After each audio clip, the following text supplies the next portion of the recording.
such a good time. I'm having a ball. Hello everybody and welcome to a brand new, exciting LP. What we have for you to watch today is Blood Bowl Legendary Edition. If you're one of the few people in the world that has not heard of Blood Bowl already, may God have mercy on your soul. No, I'm just messing with you. A lot of people haven't heard of Blood Bowl, or know very little about it at least.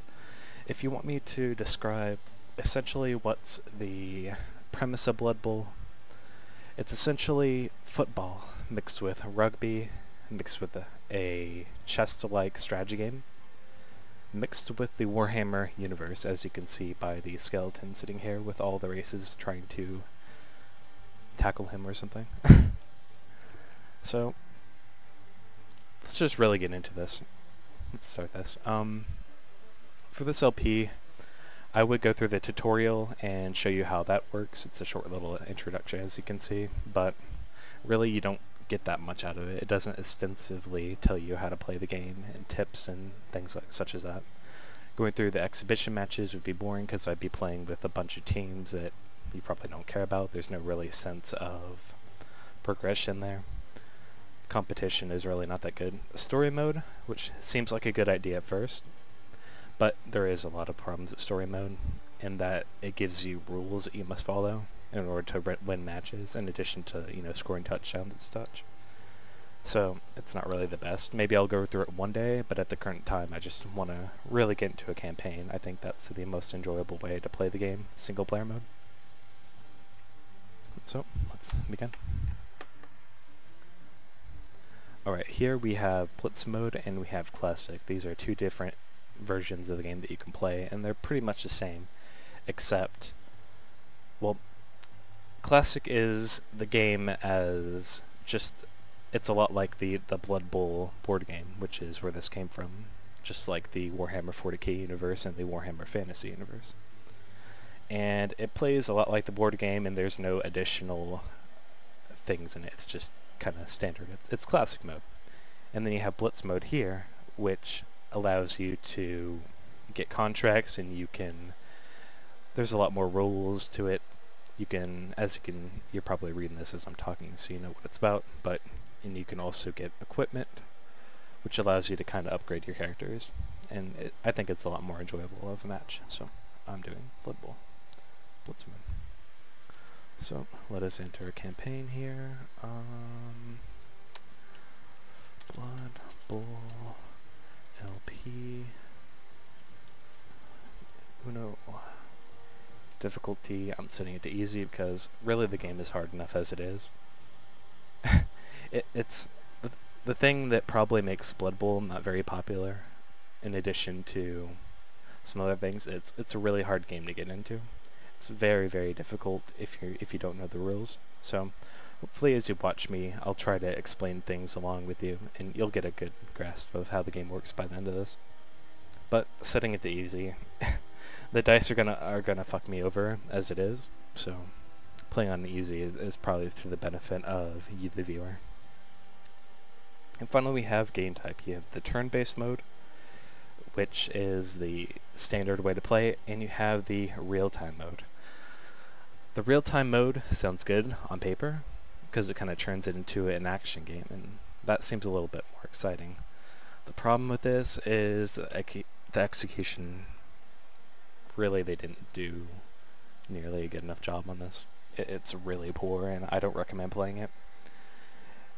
Essentially, what it turns the game into is, you might be expecting it to play something like Mutant League Football on the Genesis, or NFL Blitz, something that's fast-paced and has a lot of action, you know, like a standard football game, but, you know, more killing, more fighting.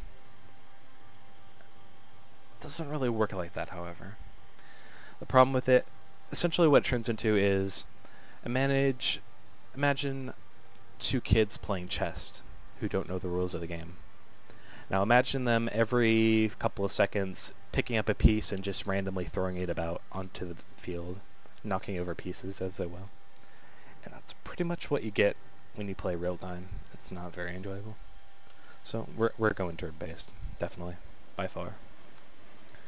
And then now you get to pick your race. The race determines the units and the overall theme of your team. So here, there's a bunch of different races. Like I said, we're playing the Legendary Edition of this game. The first edition of Blood Bowl on the PC, it had about 6 races, I'm thinking, around there. 6 races, and then they released kind of an expansion pack after that, which added the 7th one, which is the Dark Elves.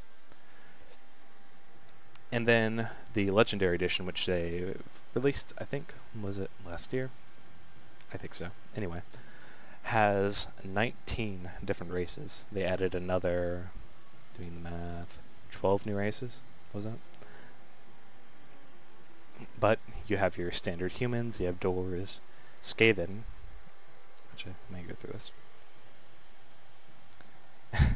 You have humans, which are your standard. I'm gonna be making a tutorial of this, like a tutorial to kind of explain the different races, since they are pretty interesting. They all have their unique tributes and traits. But I'm just gonna go through this real quick. So you have your humans, you have your dwarves, you have Skaven, which is a Warhammer Fantasy race. They're kind of rat creatures. You have your orcs, of course, your orcs, which are, you know, if you've heard of Warhammer, then you've heard of orcs. They're kind of the trademark race. You have lizard men. You have lizard men, lizard people, you know. You have your goblins, which are small. You have wood elves, which consists of a bunch of pansy elves. I don't like elves very much. You have your chaos, which are awesome, brooding, dark creatures. You have your dark elves, which are awesome, brooding, dark creatures, except pansy elves mixed with them. Take that how you will. You have undead, which are awesome. You have halflings, which are not quite so awesome. You have your Norse, which are awesome Vikings. You have your Amazons, which are awesome Vikings in the female variety. You have your elves. That's the weird thing about this game. It has a distinct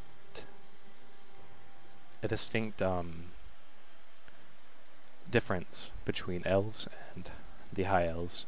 They're completely different. You would think that elves would just be elves, or high elves would just be the high elves, the elf race, but no, in this game there's 2 different races. You have the Kamari, which are actually undead, but they kind of have an Egyptian theme to them, and once I make the tutorial, I'll give you more explanation of them among the other races. You have your Necromantics, which are just like the undead race that I showed you earlier, except they have a few new units. But other than those few new units, they're essentially the same team. Very similar. You have your Nurgles, which are a subsector of the Chaos race. They are a lot like the Chaos race, except they have a few new units, so they're a lot like the Necromantics in that regard. Then you have your Ogres, which are huge, brooding, and quite stupid. They're one of the harder races to play as. And then you have your Vampires, and while the Vampires seem pretty cool on paper, they have a lot of difficulties as well, so another advanced team. So, for this first playthrough, I'm gonna go with Chaos. Why Chaos? Because I like them. Pretty much I like them. They're one of my favorite teams, and I do quite well with them, so it's a good place to start as any. They're what's described as a bashing team, which is a team that basically they don't run the ball or they don't pass. They specialize in kicking the other team's ass and killing as many players as possible. If you're reading the team history here, this kind of does a pretty good job of saying what they are. So here you can choose your logo, which is kind of what represents your team, and you can see it on the character models. Where's it at? That's probably somewhere. Anyway, right there on the knee. Bink. So you can see it, and it kind of represents them. And you have the unique for each race, and there's some very general ones in case you don't like any of those. But I think for mine, I'm gonna choose this awesome kind of chosen helm looking thing.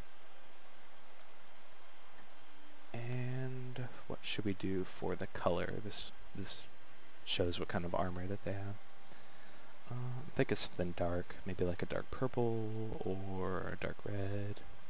Or I could just leave it a black, not completely black, but dark. And the team name. I am really bad at coming up with team names, but you have to have one, so let's do the Chaos Chosen. It's bad, I know. And I want a good team motto. Every time you click this, it comes out with a random team motto. So, the Dark Gods protect us. Chaos Chosen.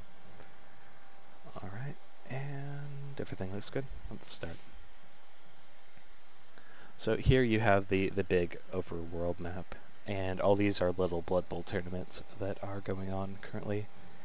And depending on whether you win these tournaments, you get prestige, as you can see, and you go up in the rankings.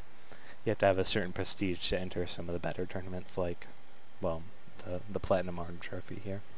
You have to have a prestige of 128, as it says here, and it's unlocked in period 2, which means you have to advance to the time. Think of it kind of like seasons, so you have to be in that specific season to do it. So here we do the first beginner cup, which is the Clean Cup. And it says a charity competition, and I just knocked it out of the way so I can't read. Okay. A charity competition, the Clean Cup is much sought after by the smaller teams, who see it as a low-cost route to making a reputation for themselves. An additional benefit is that the major sides tend to ignore the cup because of the strict rules that are enforced. So that's just a little history. There's the cup there. And this if you click on this, it kind of shows the rules, which are pretty much all the same. It'd only be different if you set up your own custom competition. And here you can see the prestige ranking, which shows all the best teams in the game in this current campaign. So I'm all the way here at the bottom. I have no prestige because I just made the team. So let's take part in this competition. And since I'm a new team, I have no players. I have to buy mine.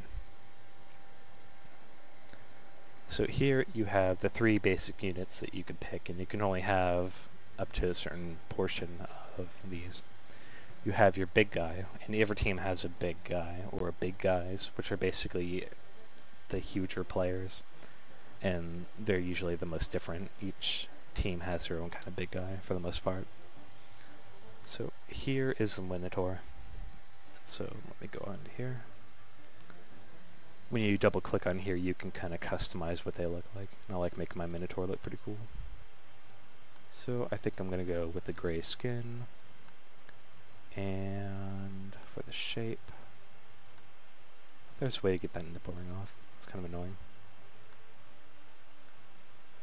You can kind of choose what his face looks like.